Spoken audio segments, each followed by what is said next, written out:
اعوذ باللہ من الشیطان الرجیم، بسم اللہ الرحمن الرحیم، السلام علیکم ورحمۃ اللہ وبرکاتہ۔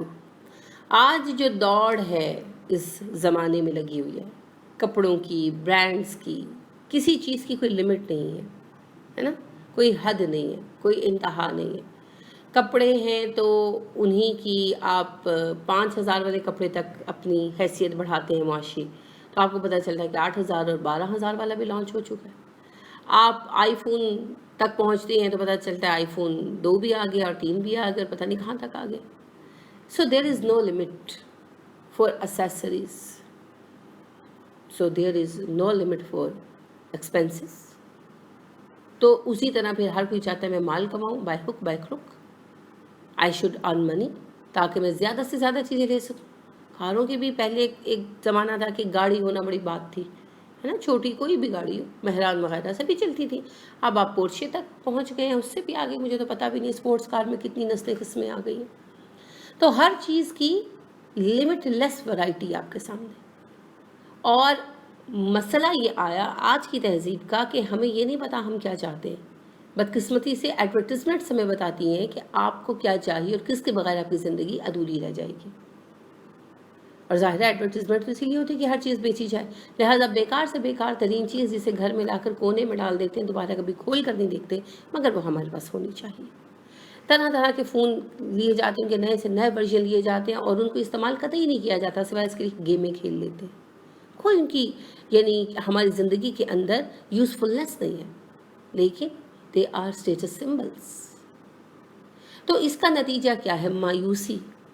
ہر بندہ مایوس نظر آئے گا، میرے پاس تو کچھ نہیں ہے، میرے پاس تو کچھ نہیں ہے۔ بچے بھی کہتے نظر آئیں گے میرے پاس کچھ نہیں ہے، کیونکہ بچوں کو بھی بے شمار طرح کے کھلونے آ گئے نا، نئے سے نئے کارڈز آ جاتے ہیں اور ڈوریمون اور پوکیمون اور پتہ نہیں کیا کیا، تو وہ سارے بچوں کی ڈیزائرز بھی، خواہشات بھی بہت بڑھ گئی ہیں۔ اب چونکہ خواہشات کبھی پوری نہیں ہوتی، ہزاروں خواہشیں ایسی کہ ہر خواہش پہ دم نکلے، بہت نکلے میرے ارمان لیکن پھر بھی کم نکلے۔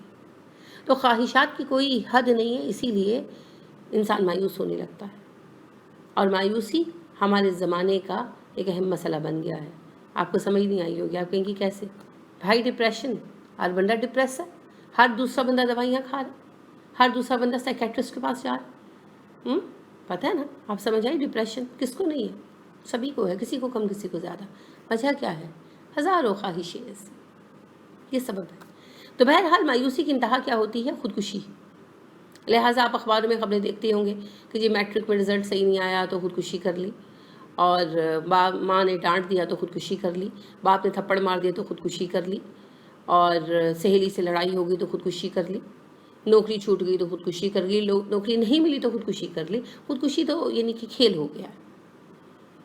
ایک تو ذہن جو مایوس ہوا ہے، آج کا 21ویں صدی کا جو ذہن ہے وہ مایوس اور پریشان ذہن ہے، کیونکہ اس کے سامنے ایک بے انتہا طویل فہرست ہے خواہشات کی جو فلفل ہوتی نظر نہیں آ رہی۔ دوسری طرف ڈیمانڈ ہے خاندان والوں کی، گھر کی، سوسائٹی کی، ان کا ایک بے انتہا شدید دباؤ ہے۔ اور تیسری طرف ناکامیاں جو زندگی کا حصہ ہوتی ہیں، کچھ قدرتی طور پر ہوتی ہیں، کچھ ہماری نااہلی کی وجہ سے ہوتی ہیں۔ تو اس سہ طرفہ دباؤ کو نہ سہتے ہوئے وہ کیا کرتے ہیں؟ خودکشی کرنے والے کا انجام کیا ہے؟ اللہ کے رسول صلی اللہ علیہ وسلم فرماتے ہیں، جس نے اپنے آپ کو لوہے کے ہتھیار سے قتل کیا، قیامت کے روز اس کے ہاتھ میں وہی ہتھیار ہوگا اور وہ اسے اپنے پیٹ میں گھونپ رہا ہوگا۔ جہنم کی آگ میں بھی وہ ہمیشہ ہمیشہ اسی حالت میں رہے گا۔ اور جو شخص اپنے آپ کو زہر کھا کر قتل کرے گا، قیامت کے روز اس کے ہاتھ میں وہی زہر ہوگا اور وہ اسے کھائے گا اور جہنم کی آگ میں ہمیشہ ہمیشہ اسی حالت میں رہے گا۔ اور جو شخص اپنے آپ کو پہاڑ سے گرا کر قتل کرے گا، وہ جہنم میں ہمیشہ ہمیشہ اپنے آپ کو پہاڑ ہی سے گراتا رہے گا، یعنی وہ دائمی طور پر اسی سزا میں رہے گا اور معتوب رہے گا، اور وہ سزا اسے مستقل ملتی رہے گی۔ تو دیکھیے، دنیا کی کوئی بھی تکلیف ہمیشہ کی نہیں ہو سکتی۔ اب تو گھبرا کے یہ کہتے ہیں کہ مر جائیں گے، مر کے بھی چین نہ پایا تو کدھر جائیں گے۔ تو اس دنیا کی ہر تکلیف کا اینڈ ہے، بہرحال اختتام ہوگا۔ اِنَّ مَعَ الْعُسْرِ یُسْرًا فَإِنَّ مَعَ الْعُسْرِ یُسْرًا۔ ہر تنگی کے بعد آسانی ہے، ہر تنگی کے بعد آسانی ہے۔ فرض کریں کوئی تنگی ایسی مسلط ہو گئی کہ وہ آپ کی ختم ہی نہیں ہوئی اور آپ مر گئے، تو مر کر تو چھوٹ ہی گئے، لیکن مرنے کے بعد اگر خودکشی کے سبب سے پکڑے گئے اور دائمی عذاب میں مبتلا ہو گئے تو پھر نجات کا ذریعہ کیا ہوگا؟ کبھی اس بات پر سوچیے۔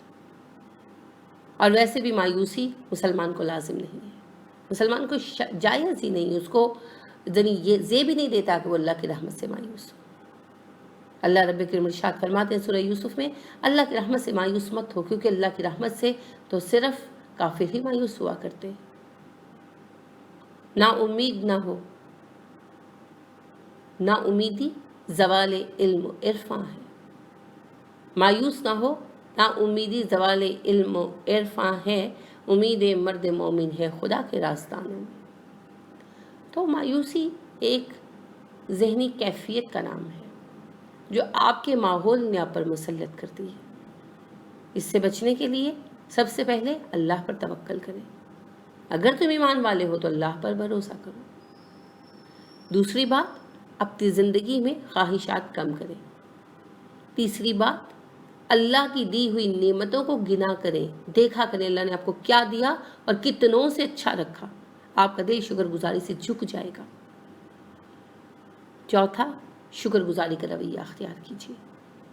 جب یہ چیزیں آپ زندگی میں لائیں گے تو انشاءاللہ آپ کی زندگی آسان ہوگی اور آپ کو اطمینان قلب نصیب ہوگا۔ شکر گزاری انشاءاللہ ہمارا مستقل ایک موضوع ہوگا، لیکن ابھی خودکشی کے حوالے سے میں نے اس پر بات کی ہے، کیونکہ خودکشی ایک ایسا گناہ ہے جس کے وجہ سے رسول اللہ صلی اللہ علیہ وسلم نے خودکشی کرنے والوں کی نماز پڑھانے سے انکار کر دیا۔ ایک بندہ لایا گیا جس نے خودکشی کی تھی، تو آپ نے کہا کہ اس کی نماز جنازہ تم لوگ پڑھاؤ، میں نہیں پڑھاؤں گا، اور یہ بہت بڑی محرومی ہے، بہت بڑی۔ اور خودکشی در حقیقت حرام موت ہے۔ اللہ کا اختیار ہے، چاہے تو بخش دے چاہے تو نہ بخشے۔ مسلمانوں کی دعا جو گرانٹڈ ہے آلریڈی مسلمانوں کے لیے، وہ والا حق ختم ہو جاتا ہے۔ اب اللہ کی مرضی ہے، چاہے تو قبول کر لے چاہے تو ہمیشہ کی سزا میں رکھے۔ تو اللہ رب کریم ہمیں شکر گزار دل عطا فرمائے اور ہمیں توفیق دے کہ ہم نعمتوں سے لطف اندوز ہو سکیں۔ آمین۔ سبحانک اللہم و بحمدک ونشہد ان لا الہ الا انت ونستغفرک ونتوب الیک۔ السلام علیکم ورحمۃ اللہ وبرکاتہ۔